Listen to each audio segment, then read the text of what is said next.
Hello बच्चों, जय हिंद जय भारत। आपका एग्जाम होने वाला है और मैं आप लोग के लिए बहुत ही महत्वपूर्ण क्वेश्चन लेकर आ रहा हूं विद कॉन्सेप्ट। क्या कॉन्सेप्ट भी आप अच्छे से देख लो।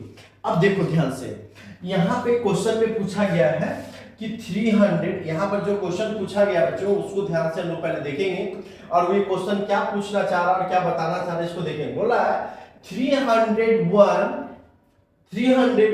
is a term of the list of the AP, यानी एक AP हम लोग को दिया हुआ है 5, 11 यानी 5, 11, 17 और 23 dot dot dot dot dot dot dot. यानी जब हम लोग AP की बात करते हैं तो हमें समझने वाली, यानी प्रीवियस वीडियो में सारे टर्म को मैंने एक्सप्लेन कर दिया और यहां पर समझने का कोशिश करेंगे कि ये पहला टर्म है, दूसरा टर्म है, तीसरा टर्म है, चौथा टर्म है, तो ये एपी में है।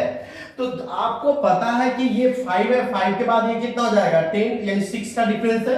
सभी में कितने का डिफरेंस है? 6 का डिफरेंस है, 6 का डिफरेंस है। तो 6 का डिफरेंस करेंगे तो अगला टर्म कितना हो जाएगा 29 तो हो जाएगा। लेकिन हम लोगों से ये पूछा गया है कि क्या 301 ऐसे ही अगर बढ़ते जाते हैं तो क्या वो टर्म है, और नहीं है तो क्यों नहीं है, हम लोग इसकी बात करने वाले हैं। ठीक है बच्चों, अब ध्यान से देखिए, यानी important question with concept, important question with concept, important question with concept की बात करने वाले हैं। आइए, क्वेश्चन था, पहला टर्म था 5, 11, 17, 23 dot dot dot dot dot infinity तक जा रहा था और हमें यह पता करना है कि क्या 301 एक टर्म है या नहीं है, 301 एक टर्म है या नहीं है। आइए, सबसे पहले अगर हम इसका फॉर्मूला यूज करेंगे तो an इज इक्वल टू होता है, an इज इक्वल टू होता है a plus n minus 1 into D. क्या होता है बच्चों? a plus n minus 1 into D. आपको ये फॉर्मूला पता है। हमें पता नहीं है कि 301 इस एपी का कोई टर्म है, लेकिन हमें इसे मानकर चलना होगा कि ये है या नहीं है। अगर हम लोग इसे मानकर चलते हैं तो a का वैल्यू मेरा कितना हो गया 5 हो गया, प्लस n का value n minus 1 into D, D का वैल्यू हमारा कितना हो गया 6 हो गया। आगे अगर इसको सॉल्व करेंगे तो 301 is equal to 5 plus 6n minus कितना हो जाएगा बच्चों 6 हो जाएगा। 6 ये इससे मल्टीप्लाई हो जाएगा तो 6n और ये इससे मल्टीप्लाई हो जाएगा तो -1। अब अगर हम आगे चलेंगे तो 301 इज इक्वल टू, अगर हम ये -6 और +5 करते हैं तो -1 हो जाएगा और प्लस कितना हो जाएगा बच्चों 6n हो जाएगा। और अगर इसके आगे और चलते हैं तो ये -1 अगर इधर आता है तो ये हो जाएगा 302 और इज इक्वल टू कितना हो जाएगा 6n। अगर हम यहां पर n का वैल्यू लिखने का कोशिश करेंगे तो n का वैल्यू हो जाएगा 302 डिवाइडेड बाय 6, तो ये 2 से 3 से ये कट जाएगा और 2 से ये भी कट जाएगा तो कितना हो जाएगा 151। देखो n का वैल्यू आ रहा है हमारा 151 डिवाइडेड बाय 3। अब मेरे बात को समझो, तुम्हारा एग्जाम में अगर कोई भी क्वेश्चन आता हो, यहां पर क्वेश्चन बदल सकता है, कॉन्सेप्ट नहीं बदल सकता। सारा इंपॉर्टेंट क्वेश्चन मैं दे रहा हूं, अगर ये क्वेश्चन आप कर लेते हो तो आपका एग्जाम 100% निकलेगा, ये मेरा गारंटी है, मैं प्रॉमिस कर रहा हूं। ठीक है ना? आपको हम सारा इंपॉर्टेंट क्वेश्चन आज ही पूरा अपलोड कर देंगे। सारा इंपॉर्टेंट क्वेश्चन चैप्टर जो सिलेक्ट किया हुआ बस वो क्वेश्चन करके जाओ, वही एग्जाम में आने वाला है। ठीक है बच्चों, आइए अब यहां पर देखो, यहां पर आपके पास जैसे कि हमसे बोल क्या रहा था कि क्या यह टर्म इस एपी का है 301 इस एपी में। अगर हम इस एपी में आगे बढ़ते हैं तो क्या 301 इस टर्म का एपी आएगा, कोई टर्म आएगा? तो नहीं आएगा। क्यों नहीं आएगा?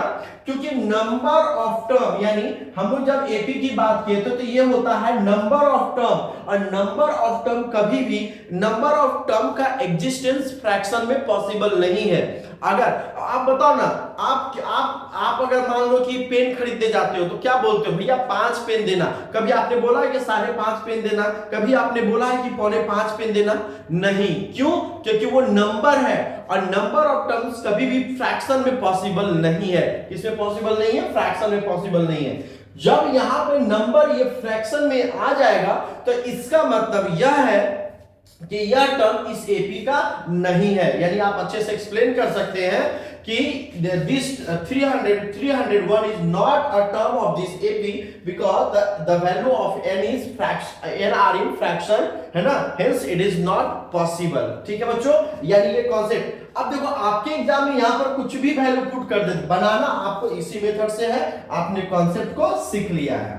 चलिए नेक्स्ट क्वेश्चन की ओर चलते हैं। सारा इंपॉर्टेंट क्वेश्चन करवा रहे हैं और आपका एग्जाम से रिलेटेड करवा रहे हैं। अगर आप ये क्वेश्चन करके जाते हैं एग्जाम से पहले तो आपका कोई भी क्वेश्चन छूटेगा नहीं, ये मेरा वादा है। हम आपको झूठ मूठ का कोई भी कुछ चीज नहीं कर रहे। जैसे मैंने देखा ये क्वेश्चन कर लो, वो सारा लिस्ट में दे दूंगा, लेकिन मैं जो करवा रहा हूं अगर सिर्फ आप इतना करके चले जाओगे तो आपका एग्जाम में सारा का सारा क्वेश्चन करके आ जाओगे। देखो अब ये क्वेश्चन दे दिया, अब इसमें हमको ये फिल इन द ब्लैंक्स को फिल अप करना है। जैसे क्वेश्चन क्या है, -4 डॉट कॉमा डॉट, फिर और ये 4 टर्म इसमें बीच में हमें ढूंढ कर देना, और ये टर्म हमारा कितना है, 6 है। अब बताओ ये 4 क्या होंगे, तो ये जादू की तरह हम लोग निकालेंगे। कैसे निकालेंगे पहले समझो। बोला बताओ इस एपी का फर्स्ट टर्म हमारा कितना है बच्चों, ए। बताओ first, second, third, fourth, fifth, six. अच्छा बताओ a6 का वैल्यू कितना है बच्चों, तो a6 का वैल्यू हमारा कितना दिया हुआ है, 6। a6 का वैल्यू कितना दिया हुआ है, 6। बताओ a6 को लिखेंगे a plus 5d is equal to क्या लिख देंगे बच्चों, 6 लिख देंगे। क्या लिख देंगे, 6।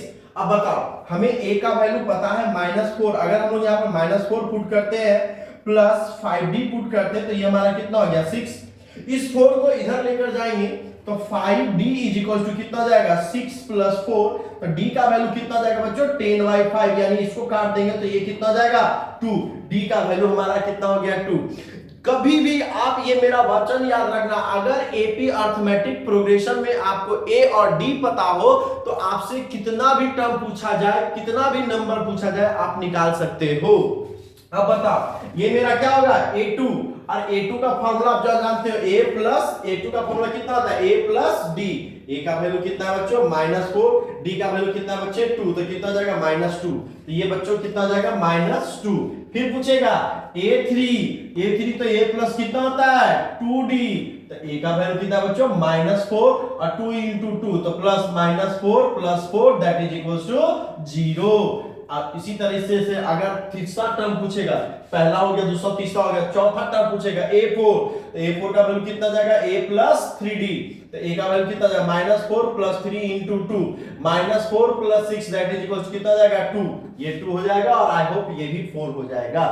यानी आपको जब मैंने ये क्वेश्चन करवाया तो इस क्वेश्चन में एपी में अगर कोई भी टर्म अगर मिसिंग हो तो आप निकाल सकते हैं। क्यों, क्योंकि जब ऑब्जेक्टिव क्वेश्चन यहां से बनेगा तो आप उसका आंसर दे सकते हैं। बच्चों कॉन्सेप्ट क्लियर हुई या नहीं हुई, कमेंट बॉक्स में जरूर करेगा, और आपको क्या प्रॉब्लम है जल्दी से मेरे को बताइएगा। हम आपके लिए सॉल्यूशन लाने के लिए तैयार है, और जो भी क्वेश्चन का सॉल्यूशन चाहिए हम